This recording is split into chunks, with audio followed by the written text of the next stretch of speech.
Si historiquement, le membre de la famille royale britannique ayant fait le plus de dérapages a toujours été Philippe, le moins que l'on puisse dire est que son fils n'est pas en reste. Alors qu'il s'apprête à vivre sa cérémonie de couronnement, Charles III a toujours été une personne très scrutée, que ce soit par les journalistes britanniques à la recherche d'un scoop pour vendre leur magazine, ou par les Anglais eux-mêmes, qui savaient très bien qu'il deviendrait leur nouveau roi à la mort d'Élisabeth II.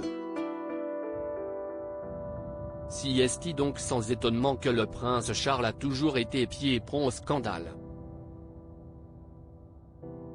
Tout a commencé lors de son mariage avec la princesse Diana, qui ne passait pas pour de nombreuses personnes, tant les deux anciens tourtereaux étaient différents et ont enchaîné les petites frasques. Au fil du temps, Charles a enchaîné de nombreuses gaffes.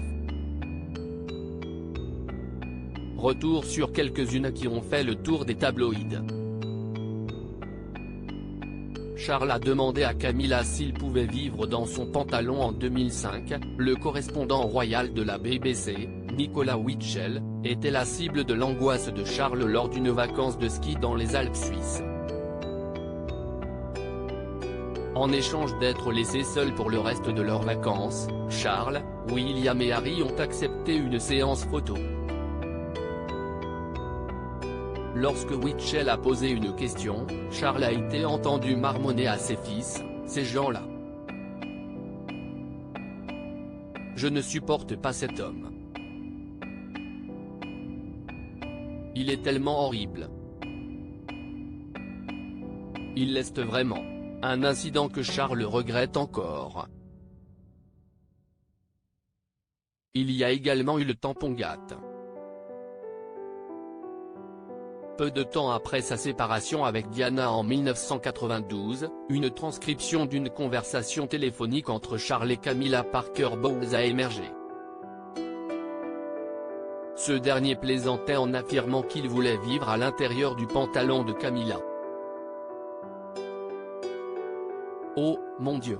Je vais juste vivre dans ton pantalon ou quelque chose comme ça. Ce serait beaucoup plus facile. » Camilla a répondu, « En quoi vas-tu te transformer, en culotte ?